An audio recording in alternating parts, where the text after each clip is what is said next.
For the first time in 2 years, the cost of renting and buying a home in the UK is the same. A subtle drop in mortgage rates has brought monthly mortgage payments in line with rent. So is this a new normal? Does it mean that renting is now better than buying, or vice versa? Let's go through it.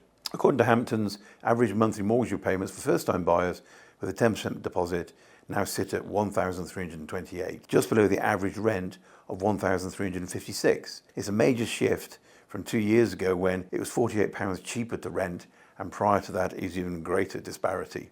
What's the driving factor? The mortgage rates falling to just over 5%, and they'll probably fall further.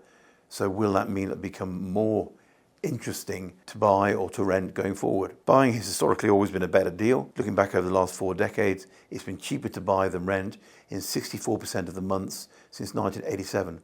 Renting only becomes more affordable during moments of financial stress. I mean, obviously there are other factors to throw into it, which we'll cover in a moment. Early 1990s recession, 15% mortgage rates made buying nearly double the cost of renting. 2007 to 2010, tighter lending for low deposit buyers shift the advantage back to renters. Post-mini budget of 2022, if you recollect that, spike in mortgage rates again tips the balance the other way. Outside these big shocks, buying has consistently been more cost effective over the longer term. Look at it from a national perspective.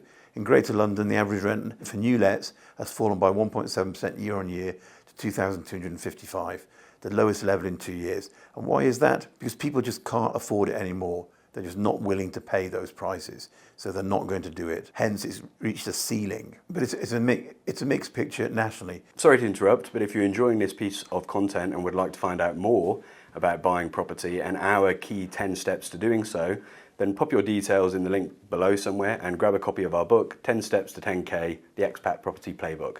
Enjoy. In Greater London, the average rent for new lets fell 1.7% year on year to £2,255 a month, the lowest level for nearly 2 years.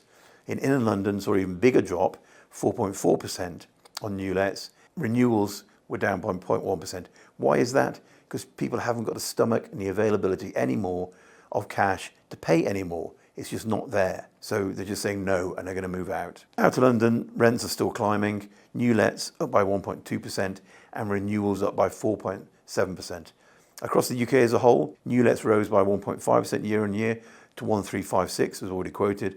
But it's the third consecutive month of sub 2% rental growth. Renewals increased by 4.2% to £1,250 a month, £106 cheaper than moving into a new tenancy. As I said last week, it's always better to keep a tenant than get a new one. The cost of acquisition is quite high. Renewals have outpaced new lets in growth since September 2023. Rents are steady therefore, so the wild card really is what's going to happen with mortgages. Hampton's Anisha Beveridge, lovely name, notes that renting rarely becomes cheaper unless a major economic event causes mortgage rates to surge, which is what we've seen really. Rents, by contrast, tend to track inflation and wages, making them more stable over time. If inflation continues to ease and central banks continue to accelerate rate cuts, mortgage rates could fall further, which we believe they will, lowering the cost of buying and potentially renting as well. Lower housing costs could also feed into the headline inflation figure, giving further room for policy loosening. So, is it better to rent or buy? Okay, if you look at buying, what are the pros and cons? You've got to save for a deposit. Now, in the expatriate world, we're luckily better tax beneficial package, and we can probably save a little bit more than your average person in the UK. But you have also things like legal aspects. You've got to go through all the legal process, and a lot of my clients just give up on the mortgages, especially in more difficult places to get mortgages. You're taking on a big liability. You know, it's a house. If you don't pay for it, it'll take it off you, and your credit rating will be ruined. Positives are you can add value to it. You know, you can do it up. You can rent it out if you need be. You can sublet rooms. Okay, you also get to participate in house price rises, or their falls. Okay, if we look at first-time buyers buying solo homes for the first time, they have to save for more than 6 years or 76 months to afford a 10% deposit, including all the moving expenses like conveyancing, surveying, and so on and so forth, according to Really Moving, the website. Despite these individuals paying an average 25% less for properties than the general market, that's still a huge amount of time to save. That is hard yakka, and I think a lot of people don't have that discipline to do it. So it's 76 months or 6 years. To add to that, in 2023, over half the first-time buyers tried to buy with 3 bedrooms or more, i.e. to skip the second step, which they call them second steppers, and going straight to the second step market, because I think to a large extent the hassle, but also because of things like stamp duty are so high. Why pay it twice? So minimise the number of moves, save on the money. That's what really moving is saying. That's why people are going straight to that. So they're actually going for more expensive places, which will take you even longer to save for. However, if you're doing it as a couple, obviously your savings period is only going to be 38 months or 3 years, so you could do it with a partner, a friend, a sibling, that sort of stuff. Disparity across the UK means that, Londoners would have to save for 104 months because they need £45,000. In the northeast, it'd be 55 months because it's 14,962 issue deposit. So these are the different disparities in there. So is it better to rent than going through that? Well, basically, you've got no hassle, no obligations. The new rental reform bill is on your side and will give tenants more power. No need to worry about the deposit. You have more fund money. If something breaks, the landlord under the new rental reform bill has got 3 weeks to fix it, or they'll be in court.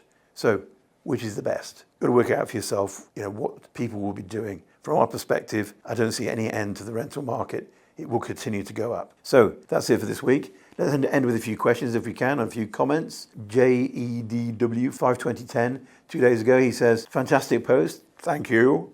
I thoroughly agree. As a current tenant, I try the best I can be. And as a landlord from afar in London, I try to treat my tenants in the same vein. I haven't gone so far as to send them cards, but giving your standing as a professional landlord, it eased my fears that I'm not being too kind and soft. I agree. Look after your tenants and they will look after you. Graham Moody, my daughter is taking legal action against a tenant who hasn't paid rent for over 6 months. The situation has become so stressful, she's decided to sell the property. But even that isn't possible because she's got a sitting tenant who won't move. It's shocking how little protection landlords have, even in cases like this. The law seems to favour tenants, no matter how unreasonable or damaging their behaviour is. Landlords are left financially vulnerable and emotionally drained, with very few rights to protect their own property. No wonder so many are giving up. I think, it can be difficult. I've got no background story to your situation, and I couldn't comment on it. It's very sad for your daughter. I'm sorry to hear that. I hope she sorts it out. I have an example of a client who rented his property out, and the person who rented it was the head of local council's buildings section, who knew every dodge not to pay rent and didn't pay rent from the day they moved in. You do get bad eggs, if these things do go wrong. But as a whole, if you buy a good quality property in a good quality location, you get a good quality tenant. And that's what I would focus on. Okay, TWMPX says, correct me if I'm out of touch, but I thought that rising house prices and relaxed regulations were good all round because you can refinance and pay your debts off quicker. That's if you want to pay it off quicker. It might be that you want to keep leveraging instead. Maybe I'm wrong. No, long-term leverage is great. Why? Because tenants and inflation will pay it off. That's very good. However, as you get older, perhaps you don't want to have debt until you're 80 and you would want to pay it off quicker.